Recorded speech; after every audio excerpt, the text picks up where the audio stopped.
مرحبا أصدقائي، والله يسعد لي أوقاتكم جميعا. مثل ما وعدتكم رجعت لكم بفيديو جديد، والفيديو العملي. هذا الفيديو رح نشرح فيه عن طريقة إعداد إسبريسو صحيح، ورح نعمل فيه كابتشينو كلاسيك، ورح نساوي فيه فلات وايت، ورح نشرح لكم كتير كتير كتير شغلات بالتفصيل، ورح إن شاء الله رح تنبسطوا بالفيديو.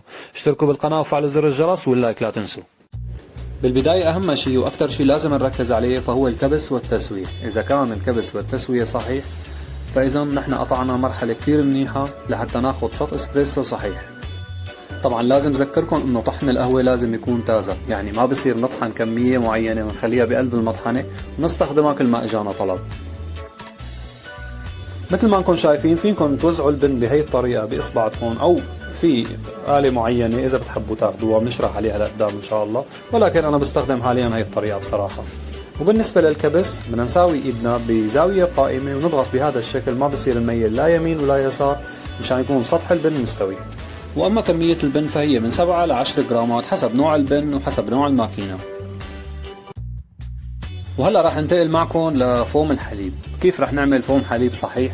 فوم الحليب مهم جدا. فوم الحليب بنستخدمه باغلب المشروبات. اول شيء والبداية وبالاهم طريقة الصب. طريقة الصب لازم نصب بهي الطريقة مشان ما يطلع معنا فقاعات على وش الحليب. طبعا والاكيد الحليب لازم يكون بارد وكامل الدسم.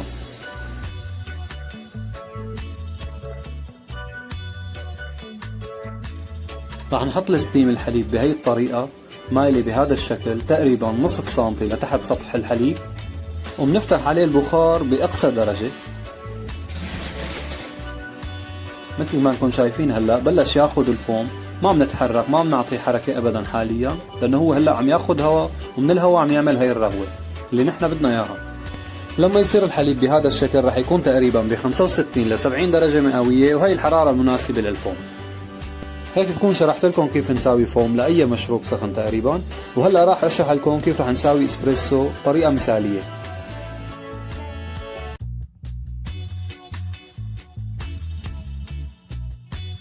بالبداية مثل ما شرحت لكم بأول الفيديو، الكبس والتسوية، الكبس والتسوية، الكبس والتسوية أهم شيء.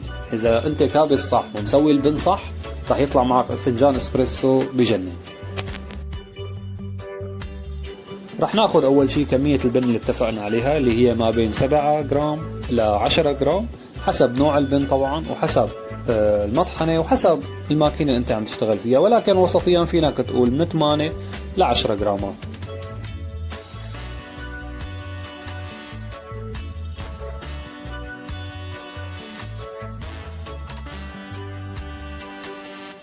وبعد ما نكبس البن رح نعمل هاي الحركة اللي هي دقة خفيفة على الطرف مشان البن اللي معلق على الأطراف يروح للنص ونرجع نكبسه، ولكن الكبسة ما لازم تكون قوية. والأهم والمهم هو تسخين الفنجان. أي مشروب ساخن لازم بدك تعمله لازم تسخن الفنجان أولا. بنسخن الفنجان بهي الطريقة، بنعبيه مي سخنة وبعدين بنفضي المي منه، بعدين بنكبس مي تنزل على الفاضي من الماكينة مشان إذا معلق رواسب بن من الفنجان القديم ينزل وما يطلع بالفنجان الجديد. وأول ما تركب إيد الإسبريسو لازم فورا تكبس للمي مشان تنزل بهي الطريقة. طول ما أنا عم تنزل بهذا الشكل بهي الكمية بهي الكثافة فأنت عم تشتغل صح. إذا كان في خلل هون فمعناتها في عندك مشكلة إما بالكبس أو بالطحن. لازم تنزل بهذا الشكل مثل ما بيقولوا مثل دنب الفارة. ويا عيني ويا ليلي والله يبارك له على هالفنجان. هذا الفنجان اللي نحن سويناه هو لونجو. اللونجو يعني تقريبا 3/4 الفنجان معبى. في عنا السولو اللي هو تقريبا نص الفنجان، والريستريتو اللي هو ربع الفنجان. هلا راح نساوي معكم الكابتشينو. والكابتشينو اللي راح نساويه فينا نقول عنه كلاسيك. راح اترككم شوفوا ركزوا مرة ثانية بالكبس والتسوية وبالاسبريسو وبفوم الحليب.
طيب حاليا بعد ما عملنا الفوم مثل ما شفتوا بالفيديو، اول شيء راح اعمله هو راح افصل الرغوة عن الحليب بهي الطريقة، لانه انا بدي رغوة وبدي حليب، ولكن بنسب معينة، لانه انا برجع بالله عم بعمل كابتشينو كلاسيك، والكابتشينو كلاسيك فهو الرغوة اللي فيه لازم تكون عالية شوي اكثر من الكابتشينو العادي او من اللاتيه العادية او حتى من الفلات وايت.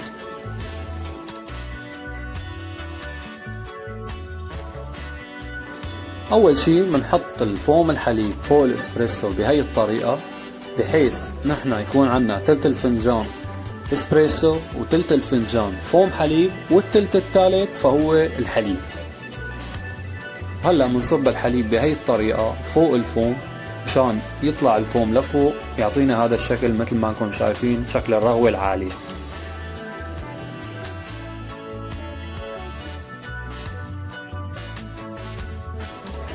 هيك نحن بنكون ساوينا الكابتشينو كلاسيك. بتحبوا تزينوه بهي الطريقة، بتحبوا تزينوه برشة نسكافيه ممكن.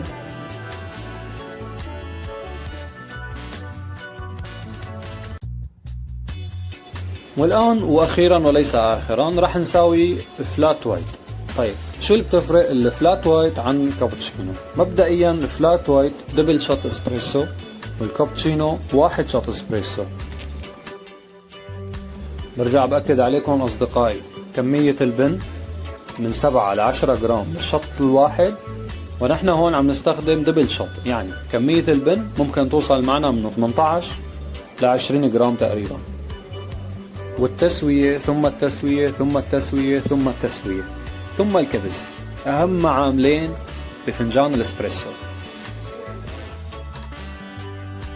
ومنركز شوي على الكبس، لازم يكون الدمبل بهي الطريقة، لا مايل لا على اليمين ولا على اليسار، ومنلفه لفة بسيطة ومندق هيك على الجناب مشان البن اللي معلق على الحواف كلها يرجع للنص، ومنكبسه كبسة بسيطة جدا.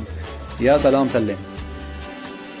طيب اول شيء مثل ما حكينا لازم نفضي المي مشان اي رواسب تكون عندنا معلقة بالمصفاية ما تنزل بالفنجان الجديد. وبنكبس الاسبريسو، والاسبريسو اثناء ما الاسبريسو عم ينزل بنكون نحن ساوينا فوم الحليب.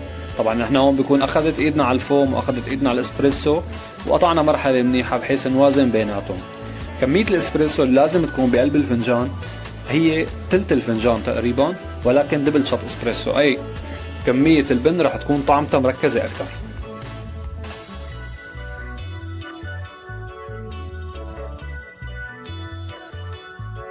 نقطة كثير مهمة أصدقائي، الستيم أول ما نخلص منه لازم نمسحه ونفضيه بهاي الطريقة.